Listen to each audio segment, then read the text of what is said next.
আমরা শুরুতেই বলেছিলাম যে আমরা সংসার করতে চাই, এখনো প্রিন্স মামুন বলল যে সংসার করতে চায়।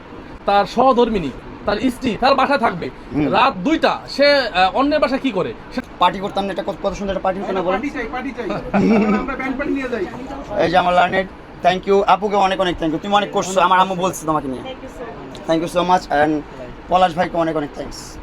আর সাংবাদিক ভাইরা যারা যারা আসছে সবাইকে অনেক অনেক ধন্যবাদ, অনেক অনেক ধন্যবাদ। সবার কাছে আমি চিরকৃতজ্ঞ। আপনাদের কাছে ভালোবাসা কামনা করছি, দোয়া কামনা করছি। ভালো থাকবেন, সুস্থ থাকবেন। আল্লাহ হাফিজ এভরিওয়ান, আসসালামু আলাইকুম। ভালো নিঃসন্দেহে সে জামিন পেয়েছে। আমরা গত 16/8/2026 দুটি মামলা পিডব্লিউ সহ জামিন শুনানির জন্য দিন ধার্য ছিল। নারী শোষণ দমন আইন 11 গ ও পেনাল কোড সেকশনে দুটা মামলায় আমি জামিন শুনানি করেছি। বাদীপক্ষ ছিল, বাদিনী নিজেও ছিল, বাদিনীর বিজ্ঞ লয়ার সাহেবও ছিল। এই মামলা জামিন করতে গিয়ে বাদিনী এই জামিনের ঘোর বিরোধিতা করে দিন শেষে বাদিনী ওই দিন বিজ্ঞ আদালতে দাঁড়িয়ে এই প্রিন্স মামুনের বিরুদ্ধে অনেক মিথ্যা এলিগেশন নিয়ে আসছে। আজকে এই মামলার ফ্যাক্টিং ইস্যুটা, এই মামলার মোটিভটা সম্পূর্ণ ঘুরে দিছে। আমি বিজ্ঞ আদালতকে বলেছিলাম যেটা একটা মিথ্যা হয়রানিমূলক একটা মামলা ছিল, আমরা বিজ্ঞ আদালতে সেটা প্রমাণ করতে পেরেছি। বিজ্ঞ আদালত সন্তুষ্ট হয়ে দুটি পৃথক মামলায় প্রিন্স মামুনকে জামিন মঞ্জুর করেছে। আর আপনি বললেন সফলতা নিঃসন্দেহে একটা আইনজীবীর যখন একজন ক্লায়েন্ট জামিন পায় খুব ভালো লাগে। আমার আরও বেশি লাগতো যদি এই মামলা কাস্টডিটা আরও কম হইতো।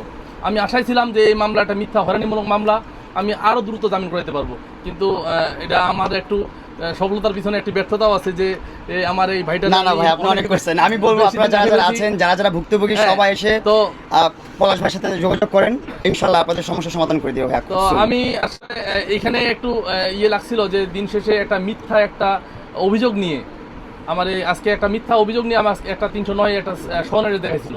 আমি বিজ্ঞ আদালতকে বলেছিলাম যে হ্যাঁ, এটা একটা ভিডিও ছিল, আপনারা লক্ষ্য করছেন যে মোহনার বিয়ের শাড়িটা দিয়ে সে গলায় ফাঁস দিবে। আমি এটার ব্যাখ্যা এইভাবে দিয়েছিলাম, যেটা সে আমার সাথে কথা হয়েছিল, বলছে যে তার উদ্দেশ্য ছিল এটা হোক মায়ের বাসা, দিন শেষে তার তো বৈধ স্ত্রী, সে চাইছিল যে এই ক্রাইসিস মোমেন্টে সে তার বাসায় থাক, শুধু এই একটা কারণেই সে করেছিল। আর এটা নিয়েই আমাদেরকে 309 একটা মিথ্যা এলিগেশনে আমাদের সন্দেশ দেখাইছিল। মোহনা আর লায়লার উদ্দেশ্যে বলতে চাই, মামুনের যদিও সে একদম বড় মাপের সেলিব্রিটি হয়ে গেছে, বয়স খুব একটা বেশি না। আর তাদের উদ্দেশ্য হইল যে এই যে লায়লা, তার বিরুদ্ধে প্রায় মোটামুটি 6টা না 7টা মামলা, আজকে মোহনা 3টা মামলা, যৌতুক আইনে একটা মামলা করেছে, আপনারা ইতিমধ্যে জানেন। যৌতুক আইনে 3 ধারা একটা মামলা করেছে, মানে মোহনাও 3টা মামলার বাদিনী। দিন শেষে এই বয়সে এত ডিপ্রেশনে মানুষ, এত বেশি টেনশন নিয়ে সে অনেক বেশি ডিপ্রেশনে চলে গেছে। টোটাল 9টা মামলা আমার নামে, একটা ডিসচার্জ হয়ে গেছে। সে এই 9টা মামলার সে আসামি।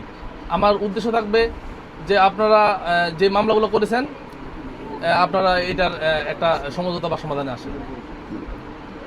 একটা কথা বলতে চাই, লিখন যে মামলা করছিল আমার নামে অ্যাটেম্পট টু মার্ডার, ওই মামলাটা ডিসচার্জ পেয়েছে। মিথ্যা মামলা প্রমাণিত হয়েছে। একটা মামলা আমরা ডিসচার্জ পেয়েছি। আল্লাহ পাক বলছে তো ধৈর্য ধরতে, ধৈর্য ধরার পর দেখেন আস্তে আস্তে শেষ হচ্ছে। একটা করে সব মামলাগুলো শেষ হবে ইনশাআল্লাহ। ভালো কাজ করতে চার্জের দিন ধার্য ছিল, আমরা ডিসচার্জের প্রেয়ার দিয়েছি এবং এই মামলা থেকে আমাদেরকে এই জন্য অনেক অনেক থ্যাংক ইউ আমার লানেরদেরকে, পলাশ ভাইকে, মামুন ভাইকে। আমি সেটাই বলছিলাম, ছোট ভাই হিসেবে কিছু একটা বলেন আমাকে। মিডিয়াতে একটা বলেছিলাম যে আপনারা বারবার বলতেছেন যে সে তার ভুল শুধরানোর বিষয়টা। আমি এটা বলেছিলাম এভাবে যে ভুলগুলা হচ্ছে কিভাবে আগে দেখতে হবে, এর ফ্যাক্টিং ইস্যুটা কোথা থেকে এই ভুলগুলো হচ্ছে, আগে ওই জায়গাটা আমাদের পরিষ্কার করতে হবে, ওই জায়গাটা আমাদের বুঝতে হবে, দেন আমরা ভুলটা শুধরাই।